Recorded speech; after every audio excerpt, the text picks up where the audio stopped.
Hey y'all, it's Brandon with Voodoo Forge, and it's Monday, so we're doing our second of 7 days of projects. And today we're doing a hand-forged latch, which it's a real simple design, and but you can make it in any way that you can possibly imagine. So let's get on this. Okay, big tools for the project, pretty simple. We've got the anvil, the forge, and the drill press.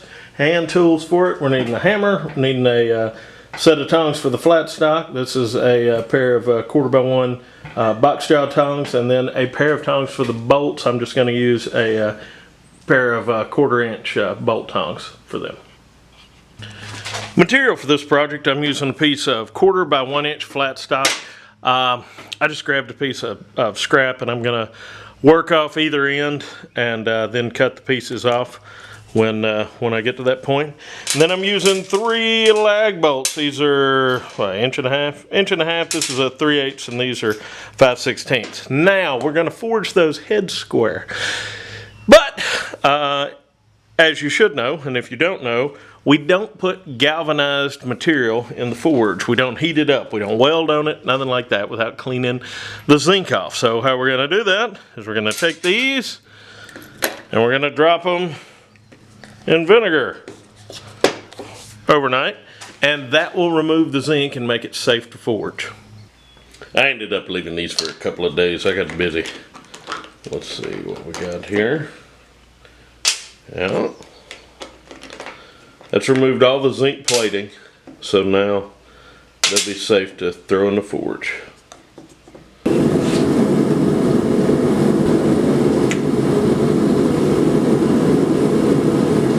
Got 2 more of these to do.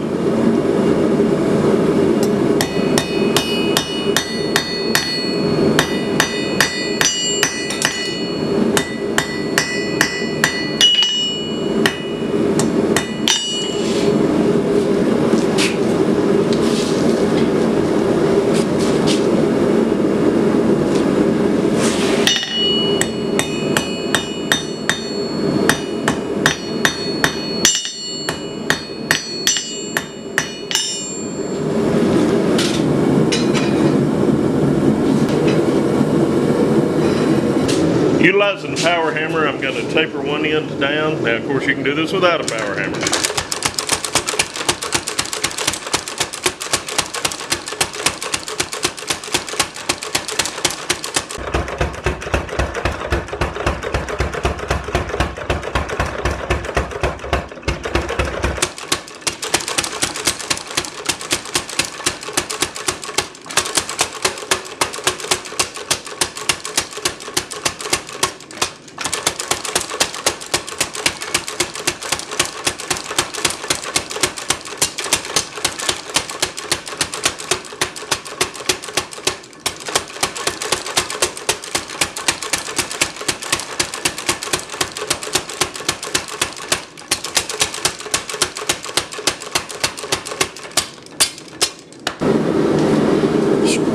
Straighten this a little real quick.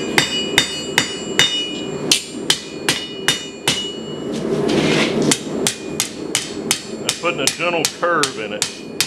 I'm doing that by tapping it and lifting it.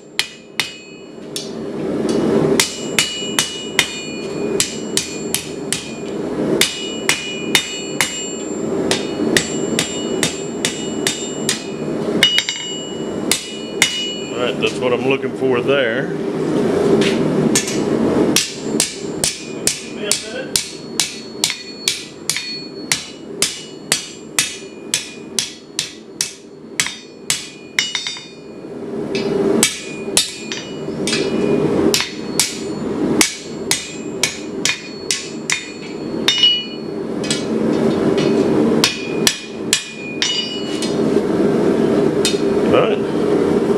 That end is done.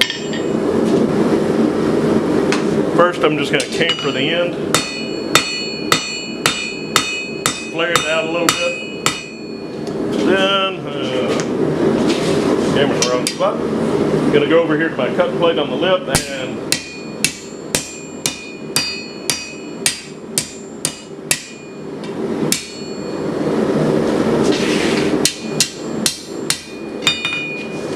end up with something looking like that.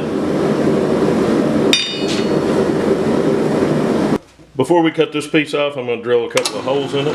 These are 5/16 for the smaller bolts.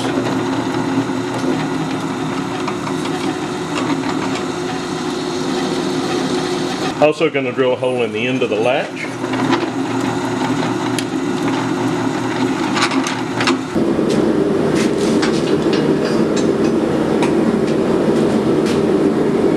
All I'm doing here is just kind of breaking up these corners.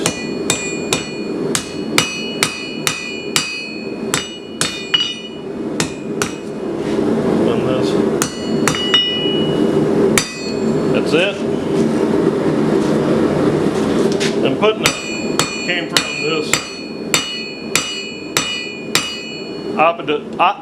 opposite of the side where the latch will drop on the catch.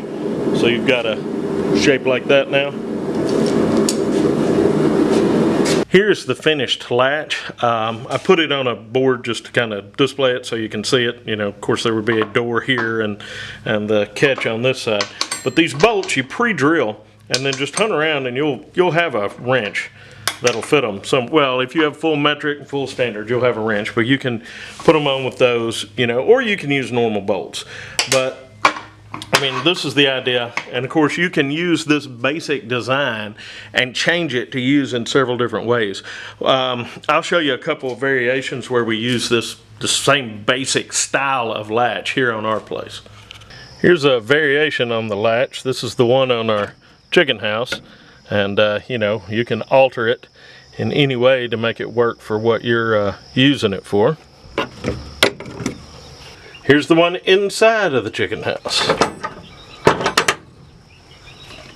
Well, y'all, that's it. And you can incorporate it any way that you can possibly imagine into your own projects. We've got them on the chicken house and rabbit hutches, and I've sold a blue million of them. But it's a very basic design. Tomorrow is going to be Tuesday, and we're going to be doing our third day of seven days of projects. And we're going to be doing this. This is a ridiculously simple hook, but it's for triangles. So you hang the triangle and the ringer on there. If you have any questions or comments, leave them below. If there's anything you'd like to see me make, leave it below in the comments. If you like the video, hit the like button. If you'd like to see more videos like this, please subscribe to the channel. All right, y'all behave yourselves now.